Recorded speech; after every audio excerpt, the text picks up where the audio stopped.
Item ಯಾವುದೇ ಇರಲಿ try ಮಾಡಿ ಆಚಿ ಚಿಕನ್ ಮಸಾಲಾ. ಆಚಿ ಚಿಕನ್ ಮಸಾಲಾ.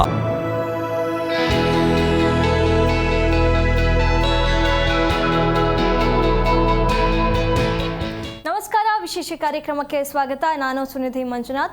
ನಿನ್ನೆ ಪಂಜಾಬ್ ವರ್ಸಸ್ ಡೆಲ್ಲಿ ಮ್ಯಾಚ್ ಇತ್ತು. ಪ್ರಬಲವಾದಂಥ ಪಂಜಾಬ್ ಸತತವಾಗಿ 4 ಮ್ಯಾಚ್ಗಳನ್ನು ಸೋತಿದೆ. ಹಾಗೆ ಇನ್ನೊಂದು ಕಡೆ ಡೆಲ್ಲಿ ಒಂದು ಮ್ಯಾಚನ್ನು ಗೆದ್ದು ಈಗ ಪ್ಲೇ ಆಫ್ನಲ್ಲಿ ತಾನು ಉಳಿಯುವಂಥ ಆಸೆಯನ್ನು ಜೀವಂತವಾಗಿ ಉಳಿಸ್ಕೊಂಡಿದೆ ಅಂತಲೇ ಹೇಳ್ಬೋದು.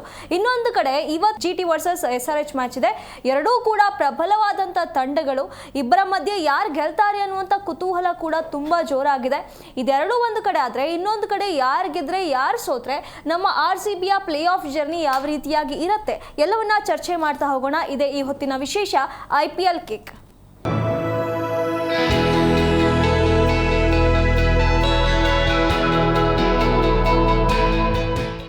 ಈ ಎಲ್ಲ ವಿಷಯಗಳ ಬಗ್ಗೆ ಮಾತಾಡೋದಕ್ಕೆ ಇವತ್ತು ನನ್ನ ಜೊತೆ ಇದ್ದಾರೆ ಪ್ರೇಮ್ ಕುಮಾರ್ ಅವರವರನ್ನ ಕಾರ್ಯಕ್ರಮಕ್ಕೆ ಸ್ವಾಗತಿಸೋಣ. Prem sir, welcome to the show. Thank you. ಹಾಗೆ ರಘುವೀರ್ ಕೂಡ ಇದ್ದಾರೆ, ಅವರನ್ನು ಕಾರ್ಯಕ್ರಮಕ್ಕೆ ಸ್ವಾಗತಿಸೋಣ. ರಘುವೀರ್, ವೆಲ್ಕಮ್ ಟು ದ ಶೋ. ಹಾಗೆ ಮಲ್ಲಿಕಾರ್ಜುನ್ ಪಾಟೀಲ್ ಅವರು ಕೂಡ ಇದ್ದಾರೆ, ಅವರನ್ನು ಕಾರ್ಯಕ್ರಮಕ್ಕೆ ಸ್ವಾಗತಿಸೋಣ. Patil sir, welcome to the show. ಮೊದಲನೇದಾಗಿ ಸರ್, ನಿಮ್ಮಿಂದ ಆರಂಭ ಮಾಡೋದಾದರೆ, ನಿನ್ನೆ ಪಂಜಾಬ್ ವರ್ಸಸ್ DC ಮ್ಯಾಚ್ ಇತ್ತು. ಪಂಜಾಬ್ ಸತತವಾಗಿ 4 ಮ್ಯಾಚನ್ನು ಗೆದ್ದಿದೆ. ಫಸ್ಟ್ ಹಾಫಲ್ಲಿ ಅದರ ಅಬ್ಬರ ನೋಡ್ಬಿಟ್ಟು ಈ ಸರಿ ಪಂಜಾಬ್ ಟಾಪ್ 2 ಅಲ್ಲಿ ಇರುತ್ತೆ ಅಂತ ಹೇಳಿ ಕನ್ಫರ್ಮ್ ಆಗಿದ್ವಿ. ಆದರೆ ದ್ವಿತೀಯ ಅರ್ಧ ಆರಂಭ ಆಗ್ತಿದ್ದಂತೆ ಸತತವಾಗಿ 4 ಮ್ಯಾಚ್ಗಳನ್ನು ಸೋತಿದೆ. ಯಾಕೆ ಅನ್ಸುತ್ತೆ ನಿಮ್ಗದು? ಒಂದು ಮೊದಲಾರ್ಧ ಅಂತ ಬಂದಾಗ ನೀವು ಹೇಳಿದ ಪಾಯಿಂಟ್ ನ ನೋಟ್ ಮಾಡ್ಕೊಳ್ಳೇಬೇಕು. ಅದ್ಭುತ ಆರಂಭ ಅವರು. ಎಲ್ಲಿವರೆಗೂ DC ಮೇಲೆ ಏನೋ ದೊಡ್ಡ ಮೊತ್ತವನ್ನ 264 ರನ್ ಏನ್ ಚೇಸ್ ಮಾಡಿದ್ರಲ್ವಾ, ಅಲ್ಲಿಂದ ಕೇಡಗಾಲ ಆರಂಭ ಆಯ್ತು ಅವ್ರಿಗೆ. ಅದ್ರ ಹಿಂದೆ KKR ಮೇಲೆ ಕೂಡ ಗೆಲ್ಲುವಂತ ಮ್ಯಾಚ್ ಅನ್ನೇ ಮಳೆಯಿಂದ ರದ್ದಾಯ್ತು. ಒಂದು ಪಾಯಿಂಟ್ KKR ಸಿಕ್ತು ಅನ್ನೋದ್ರೆ ಅವತ್ತು ಕೂಡ ಲಯದಲ್ಲಿದ್ದಂತ ತಂಡ ಅದು. ಆದ್ರೆ ಒಂದು ಬ್ಯಾಟಿಂಗ್ ಕೂಡ ಹೀಗೆ ಅಷ್ಟೇ ಸುಭದ್ರವಾಗಿದೆ. ಒಂದು ಇನ್ನೊಂದ್ ಕಡೆಗೆ ಓಪನರ್ಗಳು ಚೇಜಿಂಗ್ ಅಂತ ಬಂದಾಗ ಆ ತಂಡ ತುಂಬಾ ಅದ್ಭುತವಾಗಿದೆ. ಈಗ ಮಿಡ್ಲ್ ಆರ್ಡರ್ ಒಂದು ಮ್ಯಾಚ್ ಸ್ಟೋನಿಸ್ ಆಡಿದ್ರೆ ಇನ್ನೊಂದು ಮ್ಯಾಚ್ ಆಡಲ್ಲ. ಶಶಾಂಕ್ ಸಿಂಗ್ ಅವ್ರನ್ನ ಏನಕ್ಕೆ ಉಳಿಸ್ಕೊಂಡವ್ರೆ ಅನ್ನೋದು ಒಂದು ಕ್ವಶನ್ ಮಾರ್ಕ್. ಈ ಬಾರಿ ಕೂಡ ನಾನು ಒಂದು ಬಾಲ್ ಸಿಕ್ಕಿದ್ರೆ ಹೋದ್ ಸರಿ ಕಪ್ಪೆತ್ ಕೊಟ್ಬಿಡ್ತಿದ್ದೆ, ಇನ್ನೊಂದು ಬಾಲ್ ಎಕ್ಸ್ಟ್ರಾ ಬೇಕಿತ್ತು ಅನ್ನೋ ವ್ಯಾಪ ಯಾವಾಗ ಇಷ್ಟು ಬಾಲ್ ತಗೊಂಬಂದ್ ಕೊಟ್ರು ಆಡ್ತಾ ಇಲ್ಲ. 0 ಸುತ್ತ ಇದ್ರೆ ಶಶಾಂಕ್ ಸಿಂಗ್, ಇದು ದೊಡ್ಡ ಮೈನಸ್ ಅವರಿಗೆ. ಒಂದು ಬೌಲಿಂಗ್ ಆರಂಭಕ್ಕೆ ಉತ್ತಮ ಲಯದಲ್ಲಿದ್ದಂತ ತಂಡ ಚಹಲ್ ಇರ್ಬೋದು, ಹರ್ಷದೀಪ್ ಸಿಂಗ್ ಇರ್ಬೋದು, ತುಂಬಾ ಚೆನ್ನಾಗಿ ಮಾಡ್ತಾ ಇದ್ರು. ಇವಾಗ ಅವರೆಲ್ಲರೂ ಕೂಡ ಎಕ್ಸ್ಪೆನ್ಸಿವ್ ಆಗ್ತಿದ್ದಾರೆ. ಹಾಗಾಗಿ ಬ್ಯಾಲೆನ್ಸ್ ಎಲ್ಲೋ ಕಳ್ಕೊಂಡಂಗಿದೆ. ಅತಿಯಾದ ಆತ್ಮವಿಶ್ವಾಸದಲ್ಲಿ ಬೀಗ್ತಾ ಇದ್ದಂತ ತಂಡ ಯಾಕಂದ್ರೆ ನಾನು ಈಗಾಗಲೇ ಹೇಳಿದಾಗ 264ನ ಚೇಸ್ ಮಾಡಿ ಬರ್ತಾರೆ. ನಂತರ ಇದ್ದಿದ್ದೆ ಅವರಿಗೆ RR ಮೇಲೆ ಮ್ಯಾಚ್. RR ಮೇಲೆ ನಾವೇ ಇಲ್ಲಿ ಕೂತ್ಕೊಂಡು ಮಾತಾಡಿದ್ವಿ, ಇವತ್ತು ಈಸಿಯಾಗಿ ಗೆಲ್ತಾರೆ ಆ ತಂಡವಂತ. RR ಮೇಲೆ ಸೋಲ್ತಾರೆ, GT ಮೇಲೆ ಸೋಲ್ತಾರೆ, SRH ಮೇಲೆ ಸೋಲ್ತಾರೆ, ನಿನ್ನೆ ಅಗೇನ್ ಮತ್ತೆ DC ಮೇಲೆ ಸೋಲ್ತಾರೆ. ನಾ ಅನ್ಕೊಂಡಿದ್ದೆ DC ಮೇಲೆನೆ ಗೆಲುವು ಆರಂಭ ಆಗಿ ಮತ್ತೆ ಕಂಟಿನ್ಯೂ ಸೋತಿದ್ರು. ಮೇ ಬಿ ನಿನ್ನೆ DC ಮೇಲೆ ಗೆಲ್ತಾರೆ ಅಂತ. ಒಂದು ಇನ್ನೊಂದು ಅಂತ ಹೇಳಿದ್ರೆ ಅವರು ಅಂದ್ರೆ 200+ ರನ್ ಹೊಡೆದ್ಬಿಟ್ಟು ಕೂಡ ಸೋತಿರೋರು ಪಟೇಲ್ ಅವ್ರು ಮುಂಚೂಣಿಯಲ್ಲಿ ಸಿಗ್ತಾರೆ. 9 ಬಾರಿ 200+ ಹೊಡೆದ್ಬಿಟ್ಟು ಸೋತಿದ್ದಾರೆ ಅವರು. ನಮ್ಮ RCB ಒಂದು 7 ಬಾರಿ 200+ ಹೊಡೆದು ಸೋತಿದೆ. ನಾವು ಸೆಕೆಂಡ್ ಪ್ಲೇಸ್ ಅಲ್ಲಿ ಸಿಗ್ತೀವಿ ಅವ್ರಿಗೆ ಹೋಲಿಕೆ ಮಾಡಿದ್ರೆ. ಹಾಗಾಗಿ ಒಂದು ಒಳ್ಳೆಯ ತಂಡ, ಅತಿಯಾದ ಆತ್ಮವಿಶ್ವಾಸ ಎಲ್ಲೋ ಆ ತಂಡಕ್ಕೆ ಮುಳುವಾಯ್ತು ಅಂತ ಅನ್ಸುತ್ತೆ. ಅದು ಫ್ಯಾನ್ ಬೇಸ್ ಇರ್ಬೋದು ಅಥವಾ IPL ಅಲ್ಲೇನೆ ಒಂದು ಸದ್ದು ಮಾಡ್ತಾ ಇದ್ವು. ಮುಂಬೈನು ಈ ಬಾರಿ ಅಂತದೊಂದು ಫಾರ್ಮ್ ಅಲ್ಲಿ ಇಲ್ಲ. RCB ಹೊರತು ಪಡಿಸಿದ್ರೆ ಪಂಜಾಬೇ ಈ ಬಾರಿ ಕಪ್ಪೆತ್ತದು. ಹೋಗ್ಲಿ ಬಿಡಿ, ಹೋದ್ ಸಾರಿ ರನ್ನರ್ ಅಪ್ ಆಗಿದ್ದಾರೆ, ಇವರಿಬ್ರೆ ಮತ್ತೆ ಫೈನಲ್ ಆಡ್ಲಿ ಅನ್ನುವ ಪ್ರದರ್ಶನ ಇತ್ತು. ಎಲ್ಲ ಒಂದ್ ಕಡೆಗೆ ನಾಯಕನ ಸ್ಕಿಲ್ ಸೆಟ್ ಏನಿದೆ ಅದು ಮಂಕ್ ಆಗ್ತಿದೆ. ಪ್ರಮುಖ ಅಂತ ಹೇಳಿದ್ರೆ ಅವ್ರದ್ದು ಫೀಲ್ಡಿಂಗ್ ವರ್ಸ್ಟ್, ಅವ್ರದ್ದು ಬಂದಿರೋ ಕ್ಯಾಚ್ ನೆಲ್ಲ ಬಿಡ್ತಾ ಇದ್ದಾರೆ. ಹಾಗಾಗಿ ಅದು ಶಶಾಂಕ್ ಸಿಂಗ್ ಇದೆ ಮೇನು. ಎಷ್ಟು ಕ್ಯಾಚ್ ಬಿಟ್ಟವ್ರೆ ಅಂತ ಲೆಕ್ಕ ಮಾಡಿದ್ರೆ ಅದ್ರಲ್ಲಿ ಮುಂಚೂಣಿಲಿದ್ದಾರೆ. ಕೂಪರ್ ಕನೋಲಿ ಕ್ಯಾಚ್ ಬಿಡ್ತಾ ಇದ್ದಾರೆ. ನಮ್ಗೆ ಮೊನ್ನೆ ಈ ಹಿಂದಿನ ಮ್ಯಾಚ್ ನೋಡಿದಾಗ ಚಹಲ್ ಬಾಲ್ ಎಲ್ಲೆಲ್ಲೆಲ್ಲ ಹೋಗಿದ್ಯೋ ತಲೆ ಚೆಚ್ಕೋತಾ ಇದ್ರು ಗ್ರೌಂಡ್ ಅಲ್ಲಿ ಕೂತ್ಕೊಂಡು. ಕ್ಯಾಚ್ ಬಿಡ್ತಾ ಇದ್ದಾರೆ. ಒಂದು ಉತ್ತಮ ಲಯದಲ್ಲಿ ಇರುವ ತಂಡ ಎಷ್ಟು ತಪ್ಪುಗಳನ್ನ ಕಡಿಮೆ ಮಾಡುತ್ತೋ ಅಷ್ಟು ವಿನ್ನಿಂಗ್ಸ್ ಬರ್ತಾ ಹೋಗುತ್ತೆ. ಅವರು ಕ್ಯಾಚ್ ಬಿಡ್ತಾ ಇದಾರೆ, ಬೌಲಿಂಗ್ ಅಲ್ಲಿ ವೈಫಲ್ಯ ಆಗ್ತಾ ಇದೆ. ಹಾಗಾಗಿ ನಿನ್ನೆ DC ಮೇಲೆ ಸೋಲಕ್ಕೂ ಕೂಡ ಮಧ್ಯಮ ಕ್ರಮಾಂಕ ಕಾರಣ ಆಯ್ತು. ನಿನ್ನೆ ಉತ್ತಮ ಆರಂಭ, ನೀವ್ ಹೇಳಿದಾಗ ಆರಂಭಕ್ಕೆ ಹೆಂಗ್ ಉತ್ತಮ ಬ್ಯಾಟಿಂಗ್ ಮಾಡ್ಕೊಂಡು ಗೆದ್ಕೊಂಡ್ ಬಂದಿದ್ರು, ನಿನ್ನೆನೂ ಅಷ್ಟೇ ಒಳ್ಳೆ ಆರಂಭ ಸಿಕ್ತು. ಮಧ್ಯಮ ಕ್ರಮಾಂಕದಲ್ಲಿ ಇಬ್ರು ಕೂಡ ನಾಯಕ ತುಂಬಾ ಒಳ್ಳೆ ಆಟ ಆಡಿದ್ರೆ. ಸ್ಟೋನಿಸ್ ಆಗಿನೇ ಶಶಾಂಕ್ ಒಂದು ಒಳ್ಳೆ ಇನ್ನಿಂಗ್ಸ್ ನ ಮಾಡಿದ್ರೆ ನಿನ್ನೆನೂ ಕೂಡ 250 ಹಿಂಗ್ ಬರ್ಬೋದಾಗಿತ್ತು. ಅವು ಒಂದು ಗೆಲ್ಲೋ ಚಾನ್ಸಸ್ ಇತ್ತೇನೋ ಗೊತ್ತಿಲ್ಲ. ಬಟ್ ನಿನ್ನೆ ಕೂಡ ಮಿಡ್ಲ್ ಆರ್ಡರ್ ವೈಫಲ್ಯ. ಜೊತೆಗೆ ನಿನ್ನೆ ಹೊಸದಾಗಿ ಡೌರಿಷನ್ ಹಾಕೊಂಡ್ ಬರ್ತಾರೆ ಆಸ್ಟ್ರೇಲಿಯನ್ ಬೌಲರ್. ಅವರು ಕೂಡ ತುಂಬಾ ಎಕ್ಸ್ಪೆನ್ಸಿವ್, 50+ ರನ್ ಬರುತ್ತೆ ಒಂದು ವಿಕೆಟ್ ಬಂದ್ರು. ಹಾಗಾಗಿ ಅವ್ರು ಏನೇ ಬದಲಾವಣೆ ಮಾಡಿದ್ರು ಕೈ ಹಿಡಿತಾ ಇಲ್ಲ. ಮೇ ಬಿ ಲಕ್ ಕೂಡ ಬೇಕಾಗತ್ತೆ ಅನ್ನೋದಕ್ಕೆ ಪಂಜಾಬ್ನ ನಾವು ಉದಾಹರಣೆ ಕೊಡ್ಬೋದು. ಹಾಗೆ ರಘುವೀರ್, ಈಗ DC ಸೋಲು ಗೆಲುವು ಅದು ಏರುಪೇರಿದೆ, ಅದು ಸತತವಾಗಿ ಗೆದ್ಕೊಂಡ್ಬರ್ತಾ ಇದೆ, ಸತತವಾಗಿ ಸೋಲ್ತಾ ಇದೆ ಅಂತಲೂ ಹೇಳೋಕ್ಕಾಗಲ್ಲ, ಏರುಪೇರು ಇರುವಂಥದ್ದು ಆ ತಂಡದಲ್ಲಿ. ಹಾಗಾಗಿ ಈಗ DC ಕೆಳಗಡೆ ಇದೆ ಪಾಯಿಂಟ್ಸ್ ಟೇಬಲ್, ಟಾಪ್ 5 ಇಲ್ಲ. ಹಾಗಾಗಿ ಮುಂದೆ ಪ್ಲೇ ಆಫ್ಗೆ ಬರುವಂಥ ಸಾಧ್ಯತೆ ಏನಾದರೂ DC ಕಾಣಿಸ್ತಿದೆ ಹಾಗಾದ್ರೆ? ಹೌದು, ಇವಾಗ ಏನಂತ ಅಂದ್ರೆ ನಿನ್ನೆ ಒಂದು ಮ್ಯಾಚ್ ಏನ್ ಗೆದ್ಕೊಂಡು ಒಂದ್ ಸ್ವಲ್ಪ ಪ್ಲೇ ಆಫ್ ಕನಸನ್ನ ಜೀವಂತವಾಗಿ ಇಟ್ಕೊಂಡಿದ್ದಾರೆ. ಜೀವಂತವಾಗಿದ್ರು ICU ಇದ್ದ ತರ ಇದೆ. ಇವಾಗ ಬೇರೆ ತಂಡಗಳು ಅಂಗಾಂಗ ದಾನ ಮಾಡಿ ಅವರನ್ನ ಬದುಕಿಸ್ಬೇಕು ಅನ್ನೋ ತರ ಬೇರೆಯವ್ರ ಮೇಲೆ ಡಿಪೆಂಡ್ ಆಗಿದ್ದಾರೆ. ಬೇರೆಯವ್ರ ತಂಡ ಡಿಪೆಂಡ್ ಆಗಿ ಅಲ್ಲಿಂದ ಅವ್ರುಗಳು ಸೋತ್ರೆ ಇವ್ರಿಗೆ ಒಂದ್ ಚಾನ್ಸ್ ಇರುತ್ತೆ. ಹೊರತುಪಡಿಸಿದ್ರೆ DC ಗೆ ಅಷ್ಟೊಂದು ಏನು ಚಾನ್ಸ್ ಅಂತಾನು ಹೇಳಕ್ಕಾಗಲ್ಲ. ಯಾಕಂತಂದ್ರೆ ಇವಾಗ 7ನೇ ಸ್ಥಾನದಲ್ಲಿ ಇದ್ದೀರಾ, 5ನೇ ಮತ್ತು 6ನೇ ಸ್ಥಾನದಲ್ಲಿ ರಾಜಸ್ಥಾನ್ ಮತ್ತೆ ಚೆನ್ನೈ ತಂಡ ಏನು ಮುನ್ನುಗ್ತಾ ಇದೆ. ಇನ್ನು ಇವೆರಡು ತಂಡಕ್ಕೂ ಗೆಲ್ಲೇಬೇಕಾದ ಅನಿವಾರ್ಯತೆ ಇದೆ. ಇವರು ಯಾವ ತಂಡದ ಮೇಲೆ ಆಡ್ತಾ ಇರೋದು ಅದನ್ನು ಒಂದು ಡಿಪೆಂಡ್ ಆಗಿರುತ್ತೆ. ಇವಾಗ ಚೆನ್ನೈ ತಂಡ ಗುಜರಾತ್ ಮತ್ತೆ ಹೈದರಾಬಾದ್ ತಂಡನ ಎದುರಿಸುತ್ತೆ. ಅದೇ ರೀತಿ RCBನೂ ಸಹಿತ ಪಂಜಾಬ್ ಮತ್ತೆ ಹೈದರಾಬಾದ್ ತಂಡನ ಎದುರಿಸುತ್ತೆ. ಇವ್ರುಗಳಲ್ಲಿ ಗೆದ್ರು ಯಾರಿಗಾದ್ರೂ ಒಂದ್ ಅಂಕ ಸಿಗುತ್ತೆ. ಆ ಒಂದ್ ನಿಟ್ಟಿನಲ್ಲಿ DC ಗೆ ತುಂಬಾ ಕಷ್ಟ ಇದೆ ಮುಂದಿನ ಹಂತದಲ್ಲಿ. ಯಾಕಂತಂದ್ರೆ ಇವರು ಕೆಲವೊಂದಿಷ್ಟು ಮ್ಯಾಚ್ಗಳು ಕೈಯಲ್ಲಿದ್ದ ಮ್ಯಾಚ್ ಅನ್ನ ಕೈ ಚಲ್ಲಿ ಕುತ್ಕೊಂಡಿದ್ದಾರೆ. ಹಾಗಾಗಿ ನನಗನ್ಸುತ್ತೆ ಡೆಲ್ಲಿಗೆ ಈ ಹಂತದಿಂದ ಮತ್ತೆ ಕಮ್ಬ್ಯಾಕ್ ಮಾಡೋದು ಸ್ವಲ್ಪ ಕಷ್ಟ ಇದೆ. ಆದ್ರೆ ಇದೇ ರೀತಿ ಆಟ ಮುಂದುವರ್ಸ್ಕೊಂಡು ಹೋದ್ರೆ ಹೇಳಕ್ಕಾಗಲ್ಲ. ಇದೇ ಒಂದು ಸ್ಥಿತಿಯಲ್ಲಿದ್ದ RCBನೂ ಕಮ್ಬ್ಯಾಕ್ ಮಾಡಿತ್ತು. ಒಂದ್ ಚಾನ್ಸ್ ಅಂತೂ ಇದೆ. ಆದ್ರೆ ಈ ನಿನ್ನೆ ಆಟ ನೋಡಿದಾಗ ನನ್ಗೆ ಅನ್ಸಿತ್ತಂದ್ರೆ ಪಂಜಾಬ್ ಸಲೀಸಾಗಿ ಗೆದ್ಕೊಂಡು ಹೋಗ್ತಾ ಇತ್ತು. ಆರಂಭದಲ್ಲಿ ವಿಕೆಟ್ ಕಳ್ಕೊಂಡಿತ್ತು. DC ತಂಡಕ್ಕೆ ಇವಾಗ ವೈಫಲ್ಯ ಕಾಡ್ತಾ ಇರೋದೇ ಆರಂಭಿಕರಲ್ಲಿ ಯಾರು ಸರಿಯಾಗಿ ಸ್ಟ್ಯಾಂಡ್ ಅನ್ನು ತಗೊಂತಾ ಇಲ್ಲ. ಇದನ್ನ RCB ಪಂದ್ಯದಲ್ಲೂ ಅಷ್ಟೇ ಚೆನ್ನಾಗಿ ನೋಡಿದ್ವಿ. ಅಲ್ಲಿ ಬೇಗ ವಿಕೆಟ್ ಗಳು ಕಳ್ಕೊಂಡಿತ್ತು. ಆದ್ರೆ ಮಿಡಲ್ ಆರ್ಡರ್ ಅಂತ ಬಂದಾಗ DC ಇವಾಗ ಡೇವಿಡ್ ಮಿಲ್ಲರ್ ಅವರು ಕಳೆದ 1-2 ಮ್ಯಾಚ್ ನಲ್ಲಿ ಇರ್ಲಿಲ್ಲ. ಆದ್ರೆ ನಿನ್ನೆ ಕಮ್ಬ್ಯಾಕ್ ಮಾಡಿದ್ದಾರೆ.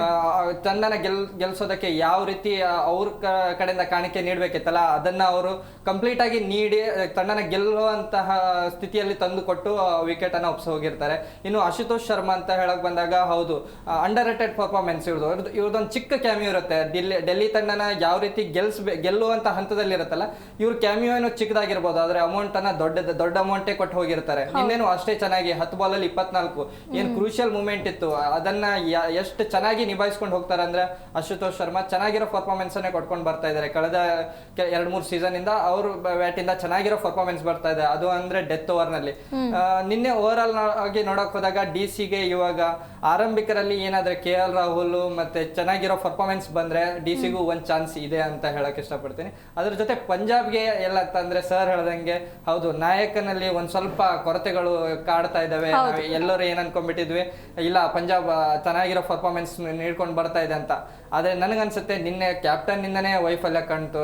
ಚಹಲ್ ಅವರನ್ನ ತಂಡದಲ್ಲಿ ಇಟ್ಕೊಂಡು ಅವರಿಗೆ ಬೌಲಿಂಗ್ ಕೊಡದೆ ಇರೋದು ಕ್ಯಾಪ್ಟನ್ ಒಂದು ದೊಡ್ಡ ಕ್ರೈಮ್ ಅಂತಾನೆ ನನಗನ್ಸುತ್ತೆ. ಯಾಕಂತಂದ್ರೆ ನೀವು ಸ್ಪಿನ್ನರ್ ಪಿಚ್ ಅಂತ ಗೊತ್ತಿದೆ, ಅದು ಅವ್ರದ್ದು ಹೋಮ್ ಗ್ರೌಂಡ್ ಆಗಿರುತ್ತೆ. ಧರ್ಮಶಾಲಾ ಮೈದಾನ ಪಂಜಾಬ್ದ ಹೋಮ್ ಗ್ರೌಂಡ್ ಆಗಿರೋ ಕಾರಣ ಅವರಿಗೆ ಆ ಒಂದು ನಿಟ್ಟಿನಲ್ಲಿ ಎಕ್ಸ್ಟ್ರಾ ಫಾಸ್ಟ್ ಬೌಲರ್ ಅನ್ನ ಇಟ್ಕೊಂಡು ಬಂದಿದ್ರೆ ಎಲ್ಲೋ ಒಂದ್ ಕಡೆ ಪಂಜಾಬ್ಗೆ ಹೆಲ್ಪ್ ಆಗ್ತಾ ಇತ್ತು. ಇನ್ನು ಹರ್ಷದೀಪ್ ಸಿಂಗ್ ಅವರನ್ನ ಡೆತ್ ಓವರ್ ನಲ್ಲಿ ಉಳಿಸ್ಕೊಂಡೆ ಚೆನ್ನಾಗಿರೋ ಬೌಲಿಂಗ್ ಪರ್ಫಾರ್ಮೆನ್ಸ್ ನೀಡ್ತಾ ಇದ್ರು. ಡೆತ್ ಓವರ್ ನಲ್ಲಿ ಅವಶ್ಯಕತೆ ಬೀಳುತ್ತೆ ಅಂತ ಗೊತ್ತಿದ್ರು ಅವ್ರು ಮೊದಲಿಗೆ ಅವ್ರ ಓವರ್ ನ ಕಂಪ್ಲೀಟ್ ಮಾಡ್ತಾರೆ. ಅದೆಲ್ಲೋ ಒಂದ್ ಕಡೆ ಪಂಜಾಬ್ಗೆ ಹೊಡೆತ ಕೊಡ್ತು ಅಂತ ಅನ್ಸುತ್ತೆ. ಹಾಗೆ ಪಾಟೀಲ್ ಸರ್, ನಿನ್ನೆ ಪಂಜಾಬ್ ವರ್ಸಸ್ DC ಮ್ಯಾಚ್ ನೋಡಿದಾಗ ಪಂಜಾಬ್ನ ಯಾವ ಪ್ಲೇಯರ್ ಪಂಜಾಬ್ ಸೋಲಿಗೆ ಕಾರಣ ಆದ್ರು ಅನಿಸ್ತು, ಹಾಗೆ DCಯಲ್ಲಿ ಯಾರು DC ವಿನ್ಗೆ ಕಾರಣ ಆದ್ರು ಅನಿಸ್ತು? ಖಂಡಿತ ಪಂಜಾಬ್ ನೋಡಿ, ಆರಂಭ ನೋಡಿದ್ರೆ ಖಂಡಿತವಾಗ್ಲೂ 250-260 ಹೋಗ್ತಾರೇನೋ ಇನ್ನೊಂದ್ಸರಿ ಅಂತ ಅನಿಸಿತ್ತು. ಪ್ರಭ್ಸಿಮ್ರನ್ ಸಿಂಗ್ ತುಂಬಾ ಸ್ಲೋ ಆಗಿ ಆಡಿದ್ರೇನೋ ಅಂತ ಅನಿಸ್ತು. ಯಾಕಂದ್ರೆ ಪ್ರಿಯಾಂಶ್ ಆರ್ಯ ನಿಮ್ಗೆ ಅಷ್ಟೊಂದು ಒಳ್ಳೆ ಸ್ಟಾರ್ಟ್ ಕೊಟ್ಟ ನೋಡಿ. 3 ಓವರ್ 4 ಓವರಲ್ಲೇ ನಿಮಗೆ 60+ ಆಗಿದೆ. ಈಗ 6 ಓವರ್ಸ್ ಬಂದ ತಕ್ಷಣ ಒಂದು 90 ಬರುತ್ತೆ ಅಂತ ನಾನು ಅನ್ಕೊಂಡಿದ್ದೆ. ಅದನ್ನ 70ಗೆ ಅದನ್ನ ಇಳಿಸ್ಕೊಂಡ್ಬಿಟ್ರು. ಅದಾದ ನಂತರ ಬಂದಂತಹ ಶ್ರೇಯಸ್ ಅಯ್ಯರ್ ಕೂಡ ಆ ಒಂದು 20 ರನ್ಸ್ ಕಡಿಮೆ ಮಾಡಿದ್ರು ಅಂತ ಅನಿಸ್ತು.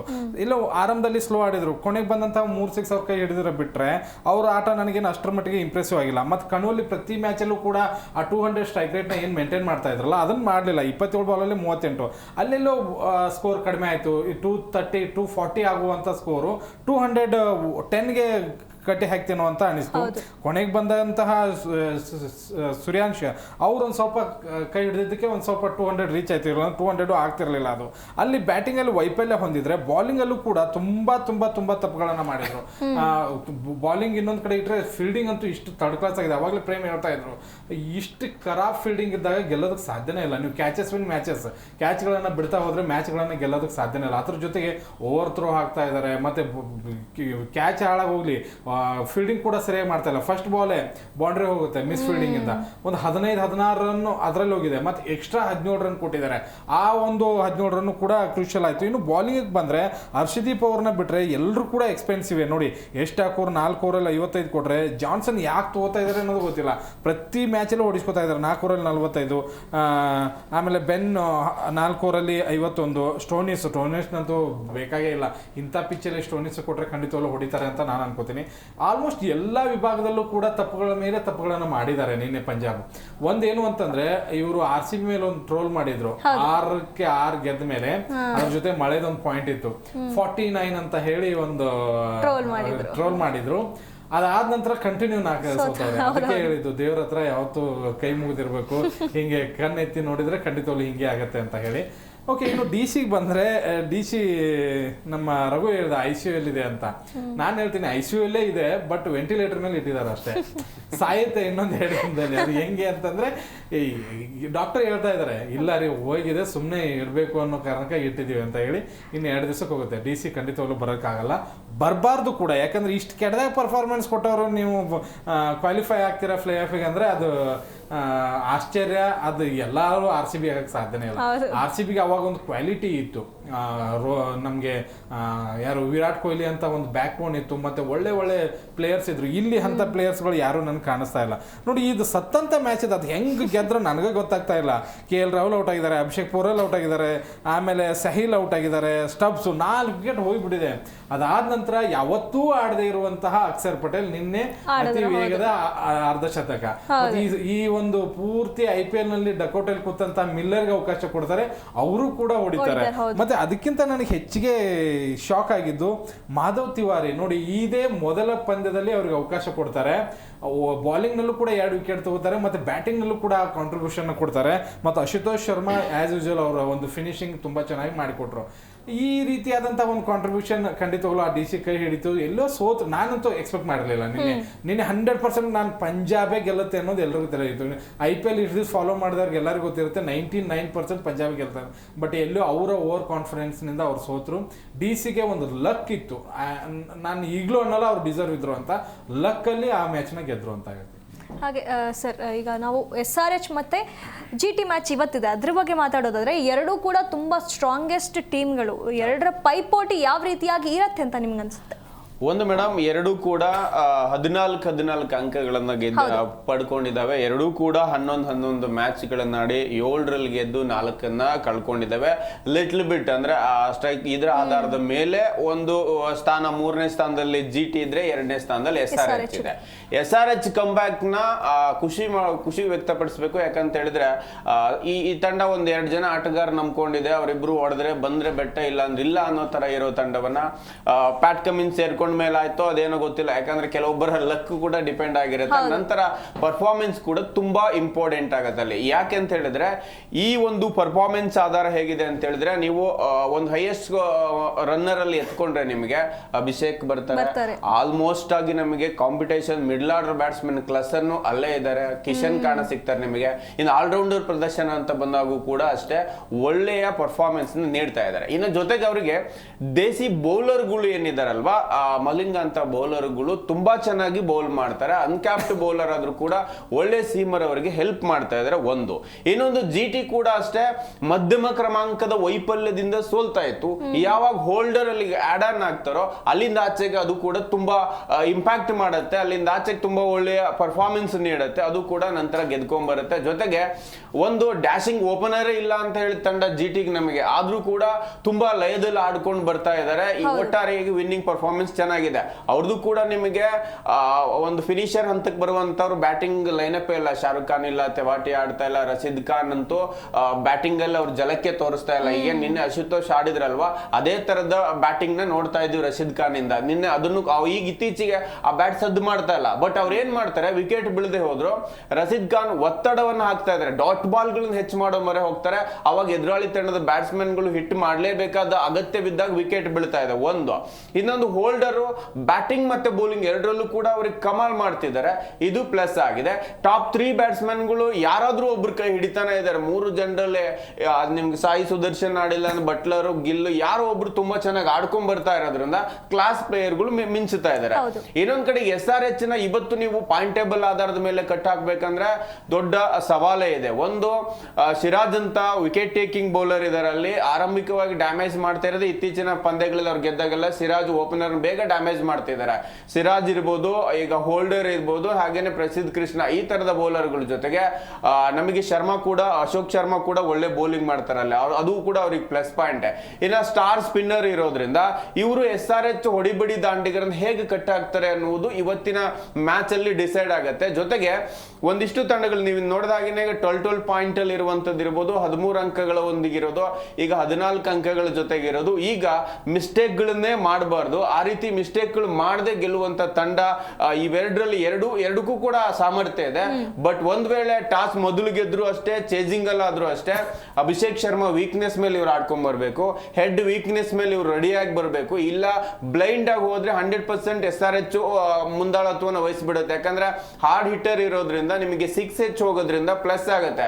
ಇನ್ನೊಂದ್ ಕಡೆಗೆ ನಾವಿಬ್ರು ಓಪನರ್ ತೆಗೆದ್ರೆ ಮಧ್ಯಮ ಕ್ರಮಾಂಕದಲ್ಲಿ ಬರೋ ಕಿಶನ್ ವರ್ಲ್ಡ್ ಕಪ್ ಇಂದ ಇಲ್ಲಿವರೆಗೂ ಒಳ್ಳೆ ಲಯದಲ್ಲಿದ್ದಾರೆ. ಹಾಗಾಗಿ ಈ ಟಾಪ್ 3 ಬ್ಯಾಟ್ಸ್ಮನ್ ಮೇಲೆ ಕಣ್ಣಿಟ್ಟಿರೋದು ನನ್ನ ಪ್ರಕಾರ ತುಂಬಾ ಇಂಪಾರ್ಟೆಂಟ್ ಆಗುತ್ತೆ. ಇನ್ನೊಂದ್ ಕಡೆಗೆ ಪ್ಯಾಟ್ ಕಮಿನ್ಸ್ ಬೌಲಿಂಗ್ ಬಳಗ ಆದ್ರೂ ಅಷ್ಟೇನೆ, ಇಲ್ಲಿ ಏನು GT ಇರುವ ಟಾಪ್ 3 ಏನು ಕ್ಲಾಸ್ ಪ್ಲೇಯರ್ ಅಂತಾನೆ ಹೇಳ್ಬೋದು. ಅವರು ಹಿಟ್ ಮಾಡದೆ ಹೋದ್ರು, 6 ಹೊಡೆದೇ ಹೋದ್ರು, ಬೌಂಡ್ರಿಗಳ ಮೂಲಕನೇ ಒಂದು ರನ್ ರೇಟ್ ನ ತೂಗಿಸುವಂತ ಎಬಿಲಿಟಿ ಇರುವಂತ ಆಟಗಾರರು ಇವ್ರು. 3 ಜನ ಇಬ್ಬರು ತಂಡದಲ್ಲೂ ಅಷ್ಟೇ ಟಾಪ್ 3 ಬ್ಯಾಟ್ಸ್ಮನ್ ಗಳ ಮೇಲೆ ಆ ತಂಡದ ಗೆಲುವು ನಿರ್ಧಾರ ಆಗುತ್ತೆ. ಮೇ ಬಿ ಈ ಒಂದು ಆಧಾರದ ಮೇಲೆ ಯಾವ ತಂಡ ಇವತ್ತು ಗೇಮ್ ಪ್ಲಾನ್ ಗಳ ಜೊತೆಗೆ ಬರುತ್ತೋ ಅದನ್ನ ಗೆಲ್ಲತ್ತೆ. ಈಕ್ವಲ್ ನೋಡೋದಾದ್ರೆ ಇಬ್ಬರಿಗೂ ಕೂಡ ಅಷ್ಟೇ ಸಾಮರ್ಥ್ಯ ಇದೆ. ಒಂದೊಂದು ರೀತಿಯಲ್ಲಿ ಒಂದೊಂದು ಕ್ಲಾಸ್ ಪ್ಲೇಯರ್ಗಳು ಎರಡೂ ತಂಡದಲ್ಲಿ ಇದ್ದಾರೆ. ಹಾಗಾಗಿ ಒಳ್ಳೆ ಗೇಮ್ ಪ್ಲಾನ್ ಅಲ್ಲಿ ಬರುವಂತ ತಂಡ ಇವತ್ತು ಗೆಲ್ಲತ್ತೆ. ನೋಡ್ಲಿಕ್ಕೆ ಮಜಾ ಅಂತೂ 100% ಈ ಗೇಮ್ ಅಲ್ಲಿ ಇವತ್ತು ಇರುತ್ತೆ ಸುನಿಲ್. ಹಾಗೆ ರಘುವೀರ್, ಈಗ ನಾವು ನೋಡೋದಾದ್ರೆ SRH ಆದ್ರೂ ಅಲ್ಲ, ಆದ್ರೆ ಹಿಂದಿನ ಮ್ಯಾಚ್ ಒಂದು ಸೋತಿದೆ. ಬಟ್ GT ಸತತವಾಗಿ 4 ಮ್ಯಾಚ್ ಅನ್ನ ಗೆದ್ದಿರೋದ್ರಿಂದ GTಗೆ ಹೆಚ್ಚು ಕಾನ್ಫಿಡೆನ್ಸ್ ಇರುತ್ತೆ ಅನ್ಸುತ್ತಾ, ಅಥವಾ SRH ತನ್ನ ಕಾನ್ಫಿಡೆನ್ಸ್ ಹಂಗೆ ಮುಂದುವರ್ಸ್ಕೊಳ್ಳುತ್ತೆ ಅನ್ಸುತ್ತಾ? ಈಗ ಕಳೆದ 2 ಮ್ಯಾಚ್ಗಳನ್ನು ಹೊರತುಪಡಿಸಿದ್ರೆ SRH ಒಂದು ಸ್ಟಾರ್ಟಿಂಗಿಂದಲೂ ಭರ್ಜರಿಯಾಗಿ ಓಪನಿಂಗ್ ಪಡ್ಕೊಂಡು ಚೆನ್ನಾಗಿರೋ ಪರ್ಫಾರ್ಮೆನ್ಸ್ ನೀಡ್ಕೊಂಡು ಬರ್ತಾ ಇದೆ. ಆದರೆ ನನಗೆ ಸರ್ ಒಂದು ಮಾತು ಹೇಳಿದ್ರು, ಡೆಲ್ಲಿ ಹೇಳ್ಕೊಳ್ಳೋಂಥ ಪ್ರದರ್ಶನ ನೀಡ್ತಾ ಇಲ್ಲ, ಹಾಗಾಗಿ ಅವರಿಗೂ ಆ ಒಂದು ಅರ್ಹತೆ ಅವರಲ್ಲಿ ಎಷ್ಟಿದೆ ಅಂತಾನು ನಾವು ಹೇಳಕ್ ಬರಲ್ಲ ಡೆಲ್ಲಿಗೆ. ಆದರೆ ನನಗೂ ಸೇಮ್ ಗುಜರಾತ್ ಮೇಲೂ ಅದೇ ರೀತಿ ಅನಿಸ್ತಾ ಇದೆ. ಇವಾಗ ಗುಜರಾತ್ ಹೇಳ್ಕೊಳ್ಳುವಂಥ ಪ್ರದರ್ಶನ ಅಂತ ನನಗೆಲ್ಲೂ ಒಂದು ಕಡೆ ಅಷ್ಟೊಂದು ಇಂಪ್ರೆಸಿವ್ ಅನಿಸೇ ಇಲ್ಲ. ಇದುವರೆಗೂ ನಾವು ನೋಡಿದ್ವಿ, ಮುಂಬೈ ವಿರುದ್ಧ 99 ರನ್ಗಳ ವಿರುದ್ಧ ಸೋಲ್ತಾರೆ. ಇದೇ ಗುಜರಾತ್ ತಂಡ ಸ್ಟಾರ್ಟಿಂಗ್ ನಲ್ಲಿ 3 ವಿಕೆಟ್ ಅನ್ನ ಹೊರತುಪಡಿಸಿದ್ರೆ ಹೇಳ್ಕೊಳ್ಳುವಂತ ಬ್ಯಾಟಿಂಗ್ ಪ್ರದರ್ಶನ ಯಾವುದೇ ಮಿಡಲ್ ಆರ್ಡರ್ ಅಲ್ಲಿ ಬಂದಿಲ್ಲ ಗುಜರಾತ್ ತಂಡಕ್ಕೆ. ಬೌಲಿಂಗ್ ಅಂತ ಬಂದಾಗ್ಲೂ ಅಷ್ಟೇ ಚೆನ್ನಾಗಿರೋ ಪರ್ಫಾರ್ಮೆನ್ಸ್ ಅಂತ ಸಿರಾಜ್ ಮತ್ತೆ ರಬಡಾನ್ ಇವರನ್ನ ಹೊರತುಪಡಿಸಿದ್ರೆ ಇನ್ನು ಉಳಿದಂತಹ ಬೌಲರ್ ಗಳಿಂದನೂ ಹೇಳ್ಕೊಳ್ಳುವಂತ ಪ್ರದರ್ಶನ ಬಂದಿಲ್ಲ. ಆದ್ರೆ SRH ಅಂತ ಬಂದಾಗ ಒಳ್ಳೆ ಓಪನಿಂಗ್ ಅನ್ನ ತಂದು ಕೊಡ್ತಾ ಇದ್ದಾರೆ. ಹೆಡ್ ಆಗಿರ್ಬೋದು, ಅಭಿಷೇಕ್ ಶರ್ಮಾ ಆಗಿರ್ಬೋದು. ಇನ್ನು ಮಿಡಲ್ ಆರ್ಡರ್ ಅಲ್ಲಿ ಬಂದಾಗ ಒಂದು ಅದ್ಭುತವಾದ ಏನ್ ಸದೃಢ ಅಂತ ಮಿಡಲ್ ಆರ್ಡರ್ ಹೊಂದಿರೋದೇ ಹೈದರಾಬಾದ್ ತಂಡ. ಕ್ಲಾಸನ್ ಆಗಿರ್ಬೋದು, ನಿತೇಶ್ ರೆಡ್ಡಿ ಅವರು ಸಹಿತ ಬ್ಯಾಟಿಂಗು ಮಾಡ್ತಾರೆ, ಬೌಲಿಂಗ್ ಮಾಡ್ತಿದ್ದಾರೆ. ಅವ್ರು ಒಂದ್ ವೇಳೆ ಅವ್ರು ಇವತ್ತು ಬ್ಯಾಟಿಂಗ್ ಸರಿಯಾಗಿ ಸಾಥ್ ನೀಡಲಿಲ್ವಾ ಅಥವಾ ಬಾಲಿಂದ ಅವ್ರು ಕಮ್ ಬ್ಯಾಕ್ ಮಾಡ್ತಾರೆ. ಇನ್ನು ಪ್ಯಾಟ್ ಕಮಿನ್ಸ್ ಅಂತ ಬಂದಾಗ ಅವ್ರ ಬ್ಯಾಟಿಂದನೂ ರನ್ಗಳು ತುಂಬಾನೇ ಬರ್ತವೆ, ಚೆನ್ನಾಗಿರೋ ಪರ್ಫಾರ್ಮೆನ್ಸ್ ನೀಡ್ತಾರೆ. ಎಲ್ಲಿ ತಂಡಕ್ಕೆ ಅಗತ್ಯ ಇರುತ್ತೋ ಅಲ್ಲಿ ಅವ್ರ ಬ್ಯಾಟಿಂದ ರನ್ ಅಂತೂ ಬಂದೇ ಬರುತ್ತೆ. ಇನ್ನು ಬೌಲಿಂಗ್ ವಿಭಾಗ ಅಂತ ಬಂದಾಗ ಸ್ಟಾರ್ಟಿಂಗ್ ನಲ್ಲಿ ಕೆಲವೊಂದಿಷ್ಟು ಮ್ಯಾಚ್ಗಳು ಸೋಲ್ತಾರೆ ಬೌಲಿಂಗ್ ನ ಕಾರಣದಿಂದಾಗಿ. ಆದ್ರೆ ಹೈದರಾಬಾದ್ ತಂಡ ಏನ್ ಮಾಡುತ್ತೆ ಅಂದ್ರೆ ತಂಡದಲ್ಲಿ ಚೇಂಜಸ್ ಅನ್ನ ಮಾಡ್ಕೊಂತವೆ, ಅನ್ಕ್ಯಾಪ್ ಪ್ಲೇಯರ್ ನ ಕಮ್ ಬ್ಯಾಕ್ ಮಾಡಿಸ್ಕೊಂತವೆ. ಅದರಲ್ಲಿ ಅವರು ಅದ್ಭುತವಾಗಿ ಪ್ರದರ್ಶನ ನೀಡ್ತಾರೆ. ನನಗೆಲ್ಲ ಅನ್ಸುತ್ತೆ ಗುಜರಾತ್ ತಂಡನ ಒಂದ್ ಸ್ಟೆಪ್ ಜಾಸ್ತಿ ಇದೆ ಸ್ಟ್ರಾಂಗ್ ಅಂತ ಬಂದಾಗ ಗುಜರಾತ್ ತಂಡನ ಆರಾಮಾಗಿ ಸಲೀಸಾಗಿ ಸೋಲ್ಸಬಹುದು ಅಂತ ನಾನು ಅನ್ಕೊಂಡಿದ್ದೀನಿ. ಗುಜರಾತ್ ತಂಡ ಏನಾದ್ರು ಪ್ಲೇ ಆಫ್ ಹಂತದಲ್ಲಿ ಅದು ನಂಬರ್ 2 ಸ್ಥಾನದಲ್ಲಿ ಏನಾದ್ರು ಉಳ್ಕೊಂತಂದ್ರೆ ಈಸಿಯಾಗಿ ಬೇರೆ ಒಂದು ತಂಡಕ್ಕೆ ಫೈನಲ್ ಹೋಗೋದಕ್ಕೆ ದಾರಿ ಮಾಡ್ಕೊಡೋದಕ್ಕೆ ಅಲ್ಲಿ ಕೂತ್ಕೊಂಡಿರುತ್ತೆ ಅಂತ ನನಗನ್ಸುತ್ತೆ. ಹಾಗೆ ಪಾಟೀಲ್ ಸರ್, ಈಗ 2 ತಂಡಗಳು ತುಂಬಾ ಸ್ಟ್ರಾಂಗ್ ಅನ್ನೋ ತರ ಮಾತಾಡಿದ್ವಿ. ಯಾಕಂದ್ರೆ ಸತತವಾಗಿ ಇವಾಗ 2-3 ಸ್ಥಾನದಲ್ಲಿರುವಂತ ಪಂದ್ಯಗಳು, ಎರಡರಲ್ಲೂ ಏನು ಅಂತಂದ್ರೆ ಬರೀ ಪಾಯಿಂಟ್ಸ್, ನೆಟ್ ರನ್ ರೇಟ್ ಅಲ್ಲಿ ವ್ಯತ್ಯಾಸ ಇದೆ ಬಿಟ್ರೆ ಯಾವುದು ಸೋಲು ಗೆಲುವಿನಲ್ಲಿ ವ್ಯತ್ಯಾಸನೇ ಇಲ್ಲ. ಹಾಗಾಗಿ 2 ತಂಡದ ಟೀಮ್ ಬ್ಯಾಲೆನ್ಸ್ ಬಗ್ಗೆ ಮಾತಾಡೋದಾದ್ರೆ ಇವತ್ತು ಖಂಡಿತ ಇವತ್ತು ಯಾರೇ ಗೆದ್ರು ನಮ್ಮ RCB ಕೆಳಗೆ ಬರುತ್ತೆ ಅನ್ನೋ ಅಂತ ಅದಂತೂ ಖಂಡಿತ ಹೌದು. ಒಂದು ಟೀಮ್ ಬ್ಯಾಲೆನ್ಸ್ ಖಂಡಿತವಾಗ್ಲೂ SRH ಒಂದು ಸ್ವಲ್ಪ ಹೈ ಕಾಣಿಸ್ತದೆ. ಯಾಕೆಂದ್ರೆ ನಾವು ಯಾವಾಗಿದ್ರು ಬ್ಯಾಟಿಂಗ್ ನೋಡ್ತೀವಿ, ಮತ್ತೆ GTದು ನಾವು ಎಲ್ಲಿ ಹೈ ನೋಡ್ಬೇಕು ಅಂತಂದ್ರೆ ಖಂಡಿತವಾಗ್ಲೂ ಬ್ಯಾಟಿಂಗ್ ಅಲ್ಲಿ ನನಗೇನು ಅಷ್ಟರ ಮಟ್ಟಿಗೆ ಇಂಪ್ರೆಸಿವ್ ಇಲ್ಲ. ಬಾಲಿಂಗ್ ಅಲ್ಲಿ ಹೈ ಎಲ್ಲಿದ್ದಾರೆ ಏನಂತಂದ್ರೆ ಪ್ರಸಿದ್ಧ ಕೃಷ್ಣ, ಸಿರಾಜು, ರಬಾಡ, ರಶೀದ್ ಖಾನ್ ಅಂತ ಆಟಗಾರ ಇದ್ದಾಗ ಖಂಡಿತವಾಗ್ಲೂ ಆತಂದ ಸ್ಟ್ರಾಂಗ್ ಆಗಿ ಕಾಣಿಸುತ್ತೆ. ಬಟ್ ತುಂಬಾ ಚೆನ್ನಾಗಿ ಹೇಳಿದ್ರು ಇವರು ನಮ್ಮ ರಘು, ಅವ್ರ GT ಅವ್ರದ್ದು ಎಂತ ಇದ್ರ ಮೇಲೆ ಬಂದ್ರು ಅಂತ ಹೇಳಿ. SRHಗೆ ಖಂಡಿತವಾಗ್ಲೂ ಅರ್ಹತೆ ಇದೆ ಗೆಲ್ಲೋದಕ್ಕೆ, ಇವತ್ತಿನ ಪಂದ್ಯ ಗೆಲ್ಲೋದಕ್ಕೆ ಅರ್ಹತೆ ಇದೆ. GTಗೆ ಅಷ್ಟರ ಮಟ್ಟಿಗೆ ಇಲ್ಲ ಏನೋ ಅಂತ ನನಗೂ ಅನ್ಸುತ್ತೆ. ಇವತ್ತಿನ ಪಂದ್ಯ SRHನ ಕಟ್ಟಿ ಹಾಕೋದು ಅಷ್ಟು ಸುಲಭ ಅಲ್ಲ. ಯಾಕಂದ್ರೆ ಅವ್ರು ಯಾವತ್ತೂ ಇಂಥ ಕ್ರೂಷಿಯಲ್ ಮ್ಯಾಚ್ನ ಬಿಟ್ಕೊಟ್ಟಿದ್ದಂಥವ್ರು ಅಲ್ವೇ ಇಲ್ಲ. 2-3 ವರ್ಷದಿಂದ ನಾನು ನೋಡ್ತಾ ಇರುವಾಗ ಮಧ್ಯಮದಲ್ಲಿ ಅವರು ಓಕೆ ಪ್ರದರ್ಶನ ಕೊಟ್ಟಿರ್ತಾರೆ, ಬಟ್ ಮೂಮೆಂಟ್ ಅಂತ ಬಂದಾಗ ಖಂಡಿತವಾಗ್ಲೂ ಅದನ್ನ ಹಿಡ್ಕೊಳ್ಳುವಂತ ಪ್ರಯತ್ನ ಮಾಡ್ತಾರೆ. ಇಲ್ಲಿ SRH ಅಲ್ಲಿ ಅಭಿಷೇಕ್, ಹೆಡ್, ಕಿಶನ್, ಕ್ಲಸೆನ್, ಆಮೇಲೆ ಅನಿಕೇತ್ ವರ್ಮಾ ಇಲ್ಲಿವರೆಗೂ ಕೂಡ ಒಳ್ಳೆ ಫಾರ್ಮ್ ಅಲ್ಲಿ ಇದ್ದಾರೆ. ಅಂದ್ರೆ 5 ಬ್ಯಾಟ್ಸ್ಮನ್ ನಿಮಗೆ ಕೈ ಹಿಡಿತಾ ಇದ್ದಾರೆ. ಇವತ್ತು ಆಡ್ತಾ ಇರುವಂತ ಪಿಚ್ ಬ್ಯಾಟಿಂಗ್ ಫ್ರೆಂಡ್ಲಿ ಆಗಿರೋದ್ರಿಂದ ಖಂಡಿತವಾಗ್ಲೂ ಈ 5 ಜನರಿಂದ ಒಂದು ಬಿಗ್ ಸ್ಕೋರ್ ಬರುತ್ತೆ ಅಂತ ಅನ್ಕೋತೀನಿ. ಈ ಕಡೆ GTಗೆ ಬಂದ್ರೆ ಬ್ಯಾಲೆನ್ಸಿಂಗ್ ನೋಡಿದ್ರೆ ಗಿಲ್ಲು, ಸಾಯಿ ಸುದರ್ಶನ್ ಅಲ್ಲಿ ಇಬ್ರಲ್ಲಿ ಒಬ್ಬರು ಆಡಿದ್ರೆ ಮಾತ್ರ ಆ ತಂಡ 180+ ಹೋಗ್ತಾ ಇದೆ.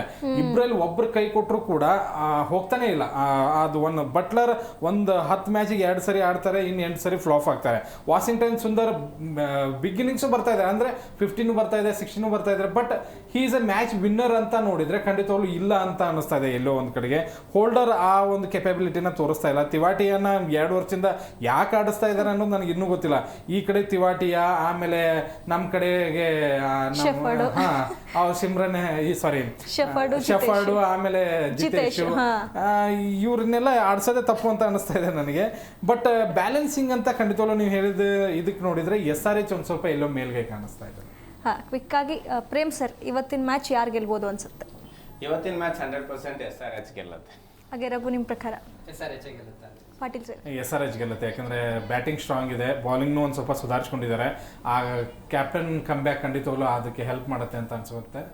SRH ಗೆಲ್ಲುತ್ತೆ, ಬಿಗ್ ವಿನ್ ಆಗುತ್ತೆ. ಹಾಗೆ ಸರ್, ಇವತ್ತು RCBಗೆ ನಾವು ಈ ಮ್ಯಾಚ್ ಯಾವುದೇ ಗೆದ್ರು ಯಾವುದೇ ಸೋತ್ರು ಕೂಡ ನಮಗೆ RCB ಅಂತೂ ಕೆಳಗೆ ಬರೋದು ಸಾಧ್ಯ ಅಂತ ಹೇಳ್ತಾ ಇದ್ದೀವಿ. ಹಾಗಾದ್ರೆ ಯಾವ ಮ್ಯಾಚ್ ಇವಾಗ ಈ 2 ತಂಡಗಳಲ್ಲಿ ಯಾರು ಗೆದ್ರೆ ನಮಗೆ ಸ್ವಲ್ಪ ಬೆಟರ್ ಅಂತ ನಿಮ್ಗೆ ಅನ್ಸುತ್ತೆ? ಏನಿಲ್ಲ, ವೇರಿಯೇಷನ್ ಅಂತೂ ಆಗೇ ಆಗುತ್ತೆ. ಒಂದು RCB ಇನ್ನು ಇರುವ ತಂಡಗಳು KKR, PBKS, SRH ಇರೋದ್ರಿಂದ ಒಂದು ಟಾಪ್ 1 ಅಲ್ಲಿ ಇರಬೇಕು ಅಂತ ಹೇಳಿದ್ರೆ 2 ಮ್ಯಾಚ್ ಗೆಲ್ಲುತ್ತೆ. ಒಂದು ವೇಳೆ ಒಂದು ಸೋತ್ರು ಕೂಡ 2ನೇ ಸ್ಥಾನದಲ್ಲಿ ಬರುತ್ತೆ. ದೊಡ್ಡ ಡಿಫರೆನ್ಸ್ RCBಗೆ ಈ ವರ್ಷದಲ್ಲಿ ಈಗ ಸದ್ಯಕ್ಕಿರೋ ದ್ವಿತೀಯಾರ್ಧದಲ್ಲಿ ಕೂಡ ಅಂತ ಡ್ಯಾಮೇಜ್ ಆಗಲ್ಲ. 1 ಮತ್ತು 2ನೇ ಕ್ರಮಾಂಕದಲ್ಲಿ ಇರುತ್ತೆ. 1ರಲ್ಲೇ ಇರಬೇಕಂದ್ರೆ ಗೆಲುವಿನ ಕಂಟಿನ್ಯೂ ಮಾಡಬೇಕಾಗತ್ತೆ. ಇಲ್ಲ ಒಂದು ವೇಳೆ ಒಂದು ಲಾಸ್ ಆದ್ರೂ ಕೂಡ 2ನೇ ಸ್ಥಾನದಲ್ಲಿ ಅಂತೂ 100% RCB ಉಳ್ಕೊಳ್ಳುತ್ತೆ. ಹಾಗೆ ರಘುವೀರ್, ಈಗ ನಮ್ಮ RCB ಮುಂದೆ ಪ್ಲೇ ಆಫ್ ಜರ್ನಿ ಹೋಗ್ಬೇಕು ಅಂತಂದ್ರೆ ಬೇರೆ ತಂಡಗಳ ಕೊಡುಗೆ ಬಗ್ಗೆ ಮಾತಾಡೋದಾದ್ರೆ ಚಾನ್ಸ್ ಇಲ್ಲ ಈ ಬಾರಿ.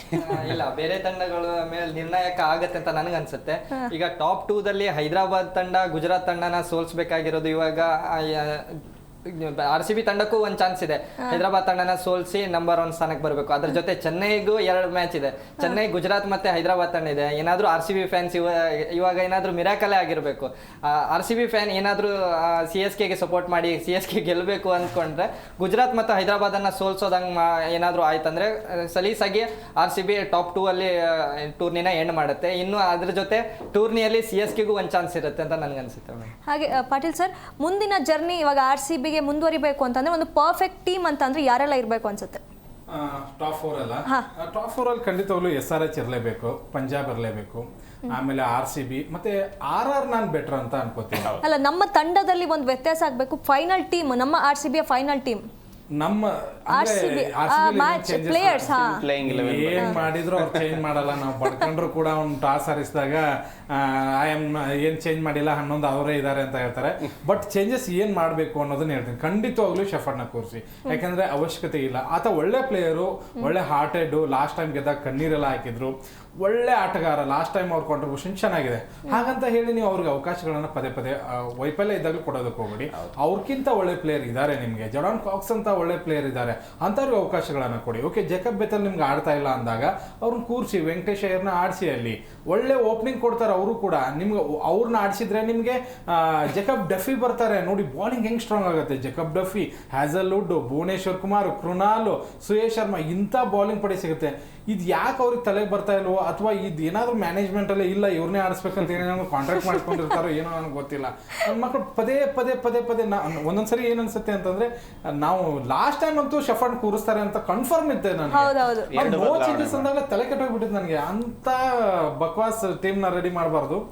ಈಗ ಏನ್ ಗೊತ್ತಾ, ಎಚ್ಚೆತ್ಕೊಳ್ಬೇಕು. ನಮ್ಗೆ 2 ಕಂಟಿನ್ಯೂಸ್ ಸೋತಾಗ ಮತ್ತೆ ಲಾಸ್ಟ್ ಮ್ಯಾಚ್ ಕೂಡ ಬಾಯ್ ಬರ್ಸಿ ಗೆದ್ದಿದೀವಿ ಅಂದ್ರೆ ಅದು ಮ್ಯಾಚ್ ಸೋತಿದ್ರೆ ಏನಾಗ್ತಿತ್ತು ಅನ್ನೋದು ಗೊತ್ತಿದೆ. ಈಗ ಏನಾದ್ರೂ ಎಚ್ಚೆತ್ಕೊಳ್ಳದೆ ಬದಲಾವಣೆ ಮಾಡ್ಲಿಲ್ಲ ಅಂತಂದ್ರೆ RCB ಡೌನ್ ಫಾಲ್ ಸ್ಟಾರ್ಟ್ ಆಗುತ್ತೆ. ಅಕಸ್ಮಾತ್ ಆಗಿ 3 ಪಂದ್ಯ ಇದೆ ನಮ್ಗೆ, ಏನು KKR ಜೊತೆ, PBKS ಜೊತೆ, SRH ಜೊತೆ. KKR ನ ನೀವು ಲೈಟ್ ಆಗಿ ತಗೋಬಹುದು, ಬಟ್ SRH ಮತ್ತು PBKS ನ ಹೇಗೆ ಲೈಟ್ ಆಗಿ ತಗೋತೀರಾ? ಅಲ್ಲಿ ಏನಾದ್ರೂ ಎಡವಿದ್ರೆ ಖಂಡಿತವಾಗ್ಲೂ ನೀವು 3-4ನೇ ಸ್ಥಾನಕ್ಕೆ ತೃಪ್ತಿ ಪಟ್ಕೋಬೇಕು, ಇಲ್ಲ ಅಂದ್ರೆ ಹೊರಗಡೆ ಹೋಗ್ಬೇಕು. ಈ ಲೆಕ್ಕಾಚಾರ ಬರುತ್ತೆ. ಅದಕ್ಕೋಸ್ಕರ ಈಗ SRH ಹೇಗೆ ಅವ್ರ ಬೌಲಿಂಗ್ ನ ಹೇಗೆ ಚೇಂಜ್ ಮಾಡ್ಕೊಂಡು ಅಥವಾ ಅವ್ರ ಬ್ಯಾಟಿಂಗ್ ಲೈನಪ್ ಅಲ್ಲಿ ಹೇಗೆ ಚೇಂಜ್ ಮಾಡ್ಕೊಂಡು ನಂಬರ್ 1ಗೂ ರೀಚ್ ಆದ್ರಲ್ಲ, ಹಾಗೆ RCB ಕೂಡ ರೀಚ್ ಆಗಬೇಕು. ಅಂದ್ರೆ ಈ ಚೇಂಜಸ್ ಗಳನ್ನ ಮಾಡ್ಕೋಬೇಕು ಅಂತ ಹೇಳ್ತೀನಿ. ಬಟ್ ಒಂದೇನು ಅಂತಂದ್ರೆ ನಂಬರ್ 1 ನಂಬರ್ 2 ಇಂಪಾರ್ಟೆಂಟ್. ಇಷ್ಟೊತ್ತು ನಮ್ಮೊಂದಿಗೆ ಕಾರ್ಯಕ್ರಮದಲ್ಲಿ ಭಾಗಿಯಾಗಿ ಇಷ್ಟೆಲ್ಲ ವಿಷಯಗಳನ್ನು ಚರ್ಚೆ ಮಾಡಿದ್ದಕ್ಕೆ ತಮ್ಮೆಷ್ಟು ಜನಕ್ಕೆ ಧನ್ಯವಾದಗಳು. ನೋಡಿದಲ್ಲ ವೀಕ್ಷಕರೇ, ನಿನ್ನೆ ಮ್ಯಾಚ್ ಹೇಗಿತ್ತು, ಇವತ್ತಿನ ಮ್ಯಾಚ್ ಹೇಗಿರುತ್ತೆ, ಇನ್ನು ಮುಂದೆ RCB ಯಾವ ರೀತಿಯಾಗಿ ಆಡಬೇಕು ಎಲ್ಲವನ್ನ ಮಾತಾಡಿದ್ವಿ. ಇದೇ ಇವತ್ತಿನ ವಿಶೇಷ. ನೋಡ್ತಾ ಇರಿ ಜಿ ಕನ್ನಡ ನ್ಯೂಸ್, ಸತ್ಯವೇ ಸುದ್ದಿಯ ಜೀವಾಳ.